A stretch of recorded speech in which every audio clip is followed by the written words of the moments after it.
क्रूरता का नाम कंस। भाई और बहन एक ऐसा रिश्ता जिसे सदियों से पवित्र और पावन माना जाता है, जो पग पग पर रक्षा का आश्वासन देता है। इसी रिश्ते से एक और रिश्ते का जन्म होता है, जो है मामा व भांजे का रिश्ता। एक मामा अपने भांजे के लिए किसी धरोहर से कम नहीं होता, परंतु आज से लगभग 5000 वर्ष पूर्व द्वापर युग में भारत की धरती में एक ऐसे क्रूर व्यक्ति ने जन्म लिया था, जिसने मामा शब्द को तो कलंकित ही कर दिया था। यहाँ हम बात कर रहे हैं द्वापर युग में जन्मे एक ऐसे क्रूर राजा की, जिसने अपने आतंक से मथुरा नगरी को दहला रखा था। हम बात कर रहे हैं क्रूरता के प्रतीक राजा कंस की। कंस को महाराजा उग्रसेन और पावन रेखा का पुत्र माना जाता है, परंतु पौराणिक कथा व ग्रंथों के अनुसार महारानी पावन रेखा विवाह के कुछ दिनों बाद अपने मायके चली गई हुई थी, जहां पावन रेखा पर एक त्रमिला नामक गंधर्व की नजर पड़ी और वो पावन रेखा की सुंदरता पर मोहित हो उठा। त्रमिला ने अपनी मायावी शक्तियों से खुद को राजा उग्रसेन के रूप में परिवर्तित कर पावन रेखा के साथ रहे। फिर पावन रेखा अपने ससुराल अपने पति के पास लौट आई। कुछ समय बाद राजा उग्रसेन के महल में एक पुत्र ने जन्म लिया, जिसे महाराजा उग्रसेन ने अपना पुत्र समझा, परंतु उसकी प्रवृत्ति उसके असली पिता जैसी ही थी, क्योंकि उसके रंगों में एक गंधर्व का खून दौड़ रहा था, जिसने उनके चरित्र का निर्माण किया। कंस बचपन से ही अति बलवान था और वह मल्ली युद्ध करके अपनी शक्तियों का प्रदर्शन करता था। अत्यधिक बलशाली होने के कारण उसने बहुत से राजाओं को मल्ली युद्ध से परास्त कर उन्हें अपना दास बना लिया था। उनमें से कई तो दैत्य थे। ऐसे ही एक कथा के अनुसार जब राजा संध ने अपनी विजय यात्रा को मथुरा सीमा पर विश्राम करने के लिए रोकते हैं, तब उनका हाथी मथुरा में घुस आया और उनके चारों ओर हाहाकार मचा दिया। तब कंस ने अपनी शक्तिशाली भुजाओं से उस हाथी को उठाकर जरासंध की छावनी में फेंक दिया। उसे देख राजा संध अचंभित रह गए और उसने अपनी दोनों पुत्रियों अस्ति और प्राप्ति का विवाह कंस के साथ कर दिया। अपने बल का प्रदर्शन करते हुए कंस ने कई राक्षसों और दैत्यों को हराया और वे अंत में महेंद्र पर्वत पर पहुंचा। पर्वत को अपने कंधों पर उठा लिया। उसे देखकर परशुराम क्रोधित हो उठे और अपना फरसा लेकर कंस की ओर चल पड़े। भगवान परशुराम का रुद्र रूप देखकर कंस उनके पैरों में गिर गया और उसने क्षमा याचना करने लगा और बोला, हे ब्राह्मण पुत्र, मैं कोई क्षत्रिय नहीं हूँ, ना ही ब्राह्मण हूँ। मैं आपके समक्ष अपने बल का प्रदर्शन करना चाहता था। तब परशुराम जी ने कहा, कंस, तुझे तेरे इस बल का बहुत घमंड है। मैं तेरी प्रतीक्षा लेता हूँ। ये शिव धनुष जो 1,20,000 किलो का है, इसे स्वयं श्री हरि ने महादेव को दिया था। अगर तूने इसमें 100 बार प्रतिज्ञा चढ़ा दी तो ये धनुष तेरा हो जाएगा, और अगर ऐसा नहीं हो पाया तो मेरे इस फरसे से तेरा सिर कटकर महादेव के चरणों में भेंट कर दूंगा। भगवान परशुराम की यह वाणी सुनकर कंस भयभीत हो गया और उसने अपने बल से शिव धनुष पर 100 बार प्रतिज्ञा चढ़ाई और अंत में उस धनुष को प्राप्त किया। परशुराम जी ने बोला, कंस, तेरे समान और कोई बलशाली नहीं है, परंतु जो भी इस धनुष पर प्रतिज्ञा चढ़ाते वक्त तोड़ेगा, वही तेरा वध भी करेगा। इतिहास में इस बात का भी वर्णन मिलता है कि कंस निर्दयी और क्रूर राजा था। उसने अपने ही पिता की राजगद्दी से हटाकर स्वयं को राजा घोषित कर लिया था। जिसके पश्चात मथुरा से ऐसी क्रूरता देखी कि स्वयं श्री हरि को उसका अंत करने के लिए अवतार लेना पड़ा। भगवान भागवत पुराण के कथा के अनुसार कंस क्रूर जरूर था, परंतु वह अपनी चचेरी बहन जानकी को अत्यंत स्नेह करता था और उसी ने देवकी का विवाह वसुदेव के साथ कराया था।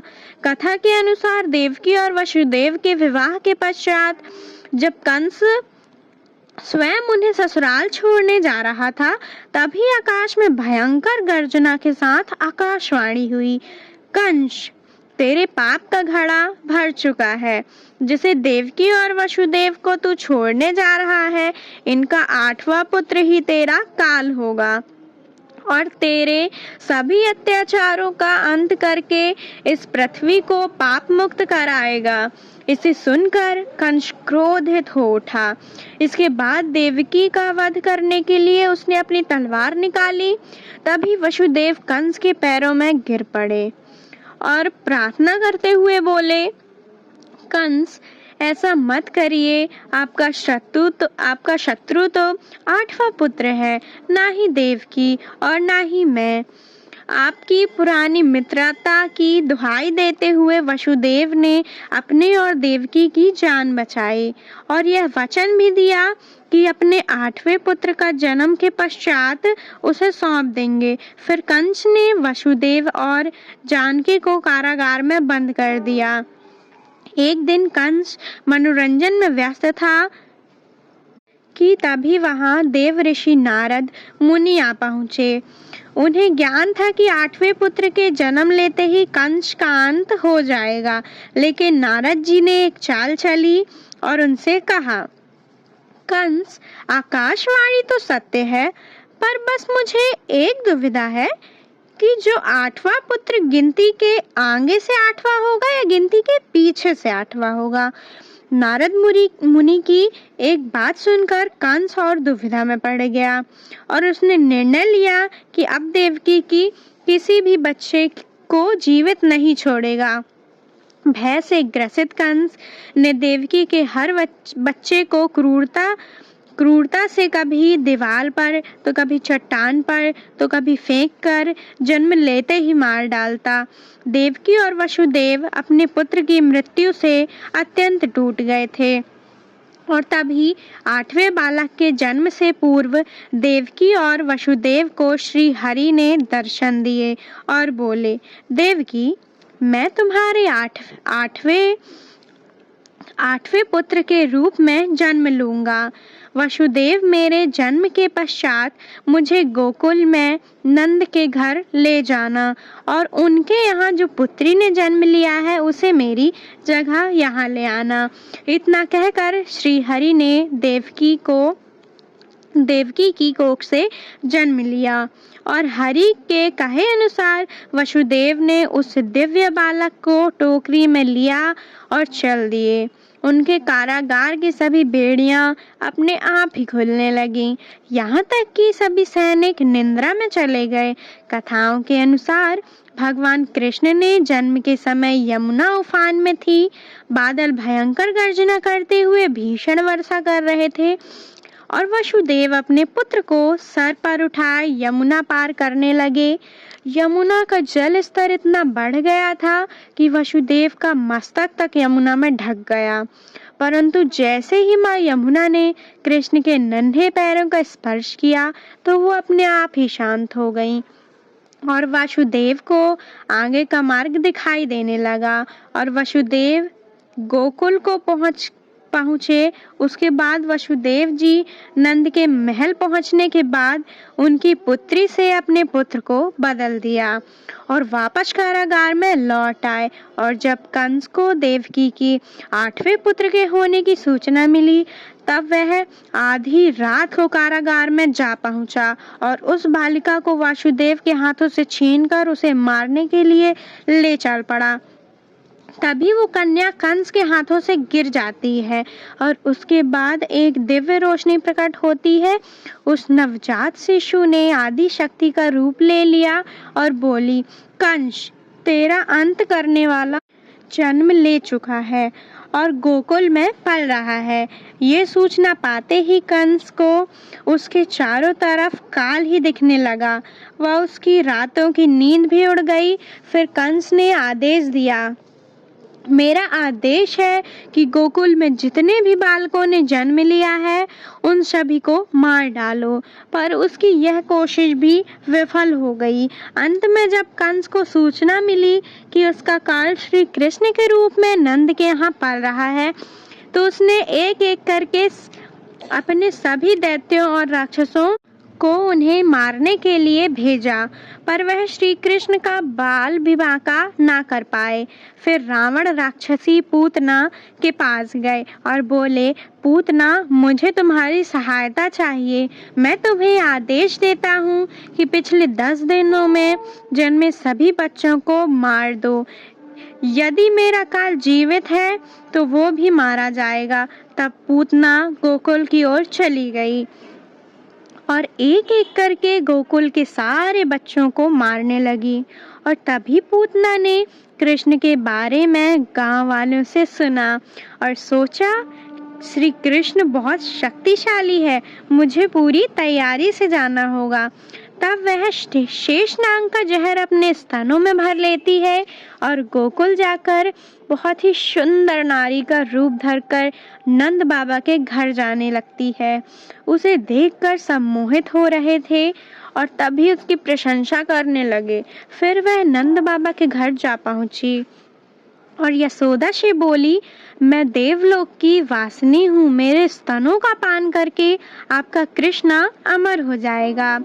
जब कृष्ण ने पूतना के स्तनों का पान किया तो पूतना अपने असली रूप में आने लगी और उसके प्राण निकल गए। यह सब देखकर कंस बहुत क्रोधित रहने लगा और इसका असर मथुरा गोकुल वासियों को भुगतना पड़ा। एक दिन कंस ने भव्य मल्ल युद्ध का आयोजन किया और कृष्ण अपने भाई बलराम के साथ मथुरा पहुंच गए।